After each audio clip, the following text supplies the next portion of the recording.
আপনাদের কি কখনো এমন মনে হয়েছে যে ভালো কাজের ফল খারাপ আর খারাপ কাজের ফল ভালো মনে হয়েছে? এই সত্যটাই আল্লাহ আমাদেরকে শিখিয়েছেন এক আশ্চর্য ঘটনার মাধ্যমে। আল্লাহ বলেন, আমি আমার এক বান্দাকে বিশেষ জ্ঞান দিয়েছি, আর সেই বান্দাই ছিলেন হযরত খিজির আলাইহি ওয়াসাল্লাম। আজ আমরা তাড়াহুড়া করি, সবকিছুর উত্তর চাই এখনই, সবকিছুর সমাধান চাই সঙ্গে সঙ্গে। কিন্তু আল্লাহ বলেন, তোমরা যা ভালো বুঝো না কেন সেটাই সত্য নয়। হযরত মুসা আলাইহিসসালাম আল্লাহর আদেশে খিজির আলাইহিসসালামের সাথে সফরে বের হলেন শিকার জন্য।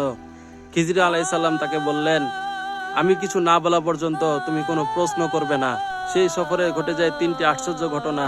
তারা এক গরিব মানুষের নৌকায় উঠলেন, কিন্তু খিজির আলাইহিসসালাম হঠাৎ করে সেই নৌকাটি ছিদ্র করে দিলেন।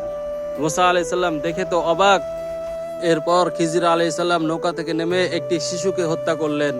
মুসা আলাইহিসসালাম তা দেখে ভীষণ কষ্ট পেলেন। তারপর তারা একটি গ্রামে ঢুকলেন। সেখানে কেউ তাদেরকে কোনো খাবার দিল না, থাকার জায়গা দিল না। তবুও খিজির আলাইহিসসালাম একটি ভাঙা দেওয়াল বিনা পয়সায় ঠিক করে দিলেন। এইসব ঘটনা দেখে হযরত মুসা আলাইহিসসালামের মনে অনেক প্রশ্ন জাগলো। সেই প্রশ্নের উত্তর দিতে হযরত খিজির আলাইহিসসালাম বললেন, নৌকা ছিদ্র করেছি কারণ সামনে একটা জালেম রাজা ছিল। সেই রাজা ভালো নৌকাগুলো ছিনিয়ে নিত, আর সেই গরিব লোকটি অসহায় হয়ে পড়ত। শিশুটিকে হত্যা করেছি কারণ সে বড় হয়ে তার মা বাবাকে কষ্ট দিত, তাদের অবাধ্য হতো, তাদেরকে ঈমান ছাড়া করত। এর বিনিময়ে আল্লাহ তাদেরকে উত্তম সন্তান দান করবেন। আর বিনা পয়সায় দেওয়াল ঠিক করেছি কারণ দেওয়ালের নিচে ছিল দুই এতিম শিশুর সম্পদ।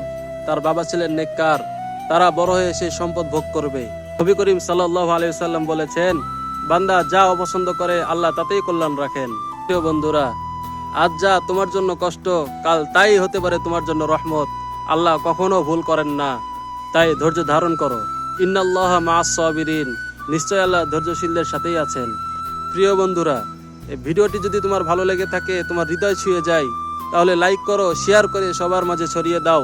আর এমন ইসলামিক ভিডিও পেতে অবশ্যই আমাদের চ্যানেলটি ফলো, সাবস্ক্রাইব করে আমাদের পাশেই থাকো।